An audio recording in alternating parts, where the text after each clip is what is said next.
so as it says on the intro there, and as I sort of promised in the previous video, today we're going to look at Airwolf from Elite Systems in 1984 alongside its sequel, imaginatively titled Airwolf 2, which was released by Hitpack in 1987. Airwolf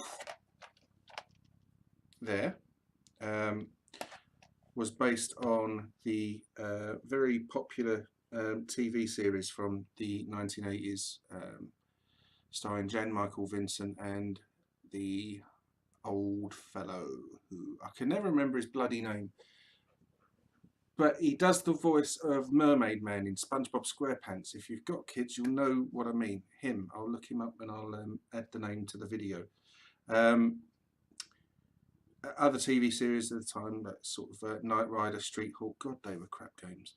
Automan, some of you might not remember that one, and other such. Manimal as well, that was one, that was rubbish and all, although there wasn't a game of that.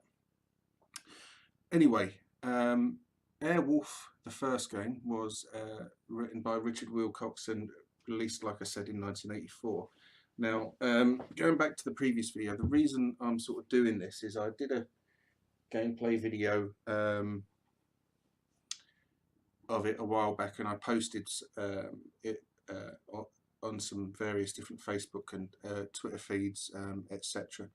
And it created quite a lot of conversation. I think it's universally acclaimed as one hell of a pig of a game, difficulty-wise. And in that gameplay video, you saw me get past screen 2 in the infamous wall sequence. That was only the second time in 30 years I'd ever got past it. So I'm going to play the game again and try and do it justice, because it's got a kind of, I've got a kind of soft spot for it, because I don't want to let it beat me, but every time I see it, it sort of laughs in my face, gives me a wedgie and kicks me up the arse. So I'm determined not to let it beat me. Airwolf 2 was released on the Hitpack compilation a few years later, and that's a pig of a game and all. But I'm going to look at that as well, because some people aren't aware that there is an Airwolf 2. So we'll go through it all. Expect the commentary that I do to be quite colourful. Every time I play Airwolf, I end up swearing sometimes quite loudly. The last time I played it, my wife had to tell me quite forcibly to shut up. I shouldn't really have been playing it at my niece's christening, really, but never mind. That's for another story for another day. Airwolf 2 was written by a guy called Neil Latache, who I'm not able to find an awful lot out about. World of Spectrum has him listed as responsible for 4 games, including Hoppin' Mad, which I think may have been one of the other games on the Hitpack compilation. One called Little Alien, and another one I can't recall. But we're going to look at the games side by side, see what's similar about them, what's different about them, what's good and what's bad. And give you the opportunity to sort of see for yourself. You know, if you've never played it before, Airwolf, well, either of them, it is worth checking out, because it's so, you know, makes you grit your teeth, and you know what's wrong with it. Is it something you're doing? Is it something the game's doing? Is it a combination of both, or is it just bastard difficult? I've always fallen into the thinking that the latter is the case there. But then, you know, I can't play games for toffee. I'm rubbish at everything I try, but I enjoy doing it, so let's just get on and have a laugh. Okay, now we're going to move into Airwolf, the game proper. Here we go. US government has entrusted me with its super zillion-dollar helicopter. It's probably going to take it back off me fairly sharpish once it sees how crap I am at controlling it. But this is the fabled first wall. I've only ever got past this before today, twice. You'll see hopefully from the video how actually rubbish I am at this. And I managed to drop down here the first time into hitherto uncharted territory. I've only ever seen these screens on YouTube videos. These are the very, very first times I've ever been on them myself. Hence the crapness of playing it. You can see it's very exact science playing Airwolf. Trying to get as far as you can without getting destroyed by those radar beam thingamajigs. But you've got to stick at it, like most games. I've got a fondness for this one because it's so damn difficult. And it always sort of hands me my arse on a plate, basically. It's doing a pretty good job of it this time out as well. But it's hard to sort of guess the link to the show. I mean, I don't remember any massive walls in the Midwest American desert in the actual TV show. It's another thing, if you get too close to the wall like you saw me do just there and you try to turn around, it actually registers as a crash. You can't actually fire when you're that close to the wall. But you know, there are people who've managed to just breeze through this game. I'd like to meet one of them. Certainly not me. So we'll give it a couple more goes. It's just a very quick gameplay video, just to illustrate its insane difficulty. Hey, look at that, getting a skilled hand at this now, but not so much this bit. Oh, you know, oh balls. Yes, now we're down. We've only got a couple of helicopters left now. Back into the underground cavern. And can I do it? Can I do it? Can I do it? Can I do it? Go, go, go. Yes, I'm through again to the wall. Another screen I haven't seen. Okay, so that was just very quick gameplay really, just to show you Airwolf 1. It's not called Airwolf 1, is it? Airwolf the game in action, just so you can decide whether or not you want to try it. So we're going to move swiftly onwards to Airwolf 2. Okay, see you in a sec. A few minutes gameplay video of Airwolf 1984 from Elite. Now that video was unusual for me in that somehow I managed to get further in that game whilst I was playing it on the video than I've ever managed before. Screens 3, 4, 5 and 6 I think I managed to get to, and to me those are screens that I'd only ever seen on YouTube videos. You know, it was strange to actually see them with my own eyes. I never thought I'd be able to get that far, but get that far I did. Airwolf is a horrendously tricky game. The control system is quite unforgiving. It says you've constantly got to keep your helicopter up in the air, and it really is right up there with, you know, the most difficult games of the era, I think. It's not particularly helped by the fact that you can't redefine the keys. If I just show you the Spectrum keyboard, obviously you're all familiar with that. For Airwolf, the controls are Q along to T, which will control up on the helicopter, A across to G for down, and then Z and X left and right, no other options, just Z and X for left and right, and C to shoot. Now if you can see the way it's sort of oriented like that, it's tricky sometimes to avoid pressing the spacebar, especially when you mean to fire or go right, because of how close those keys are together, and the spacebar is actually pause for Airwolf. So having your fingers so close together like that just adds another layer of difficulty, which if you could redefine your keys would have perhaps taken a little bit of frustration out of it, and perhaps made the game a little bit more accessible. I don't know. And similarly, when I play the games for the videos, I do them through an emulator so I can record the sort of gameplay. And where the keys are on modern laptops, for example, directly under Z is the Windows button, and it's been a few occasions now when I've been playing Airwolf and accidentally pressed the button to take it to Windows instead, which is incredibly frustrating. Similarly, I have to always remember to turn the mouse pad off, or the control pad, touchpad, whatever they're called nowadays, because your palm has the heel of your hand has a tendency to rest on that. But I don't think Airwolf's a bad game. I'm certainly intrigued now to try and get a little bit further. I don't think I ever will, but we're going to try.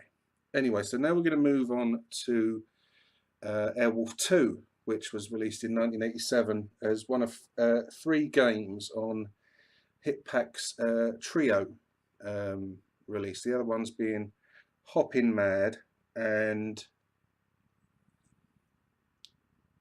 I think Great Gurianos. I'll have to check that out actually. Now I said in the intro that I'd sort of like I mentioned the author of Airwolf 2, a guy by the name of Neil Latache. It was never a name that sort of remembered from the era. And looking on World of Spectrum, he only had about 4 games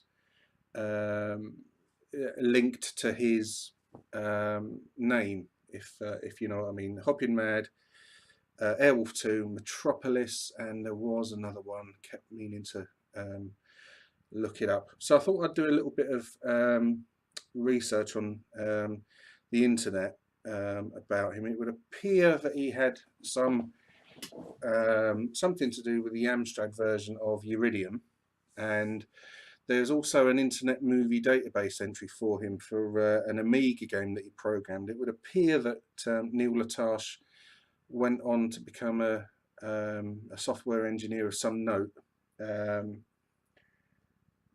and sadly it would appear that he died a few years back, so that's always sad to hear. So I'm going to go and look at Airwolf 2, and then we'll do a commentary on that, and also a few final closing thoughts about the pair of games put together. Okay, see you in a bit. So this is the front end screen for Airwolf 2 from Hitpack 1987. Just defining my keys here before we get on with things. Can't knock OPQA in space, can you? So we're going to go ahead and start the game. Now, it's really bizarre in that it looks like a sort of space shooter, sort of like a Nemesis, Salamander, or R-type sort of type game, but with a helicopter instead. And if the first Airwolf game was difficult to sort of reconcile with the to see the link with the TV series, then this is just totally bizarre. Bouncing bubbles and, you know, an outer space sort of setting, and it's not as playable as the first one, despite the first one being pig difficult. You see it's quite sedately sort of paced. I don't know if that was deliberate design or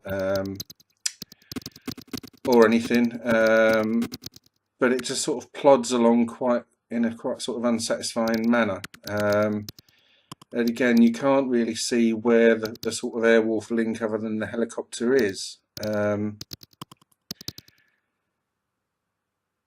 mean, control-wise, you know, the controls are responsive enough. You know, they do their job. You do get some extras like smart bombs, etc. Music, there isn't an awful lot of sound or sort of music in this version. Now, I've sort of been fed down this tunnel, and you can't sort of turn around and go back, which causes me a problem, as you can see. Sort of, where do I go from here type thing.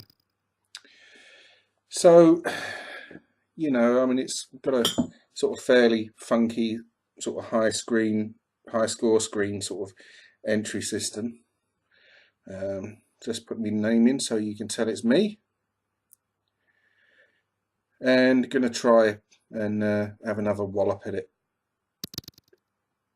Now, it's, you know, it was one of a pack of 3 games. I just wonder if this started life as a totally different game. I wonder if there was ever meant to be an Airwolf link to it, or whether or not the Airwolf thing was just something added later to get sales of the sort of trio games pack up.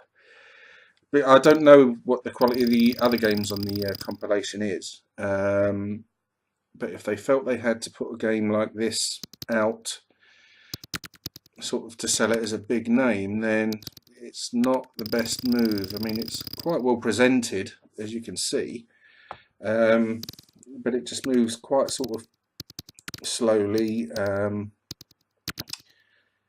There's not an awful lot in it that sort of catches the eye. I mean, graphics are functional, but they're not, you know, we've seen better in other games, if you know what I mean, other games of the sort of type, like your Xynapses, the Spectrum version of R-Type, I suppose. Probably a bit unfair to compare this game alongside those, which were standalone sort of full price releases, but you know, it's quite an uninspiring game, really. Again, like I say, you can't really sort of any stretch of the imagination, you know, stick Airwolf in space, which makes me sort of think that this did start as something else, and they just changed whatever main sprite there was to a helicopter, just to so they could slap the Airwolf label on it. I don't know, that's all supposition, but it's quite a frustrating game. I'm not getting an awful lot of enjoyment out of this. I did manage to get sort of fairly far, I suppose, for the first couple of plays, but I've been trying, because I knew I had these reviews coming up, I've been trying to sort of have a go on this so you can give an objective view and see what the whole game is like, but you know, I just can't sort of, it's not inspiring me to want to play it for longer than I've been playing it, which is a shame with any game, really, because you know, I could never program anything, even an average or bog standard game, so I don't really like to be overly critical of other people's efforts, even when they are bad games. I wouldn't say it's a terrible game, but you know, if back in the day you'd spent sort of $7.95 or $6.95 if it had been released at full price, then you know you'd have had cause for feeling sort of slightly aggrieved about it, I think. There's just not a lot that makes me want to come back to this game, other than the fact that I said I would do a gameplay video and a sort of review of it. You know, there's nothing horrifying about it. It's just distinctly average. It's got no sort of colour in it to speak of, no sort of mixed colour like it, you know, mentioned like R-Type a while back. So the Spectrum was capable of doing stuff like that. Just not a lot else to say about Airwolf 2, really. It got a part in this review segment purely because it is the sequel, and I didn't think it fair to review one and overlook the other. I thought it would be interesting to look at it as to look at them both as a sort of series of games, and you know, a lot more could have been done with it, I suppose, looking at it with hindsight. But for me, it's not a game I'm going to sort of come back to unless there's ever a need to come back to it. And I can't really think what that would be. Anyway, that's the end of this review. I'm just going to let this gameplay video play out a little longer. Okay.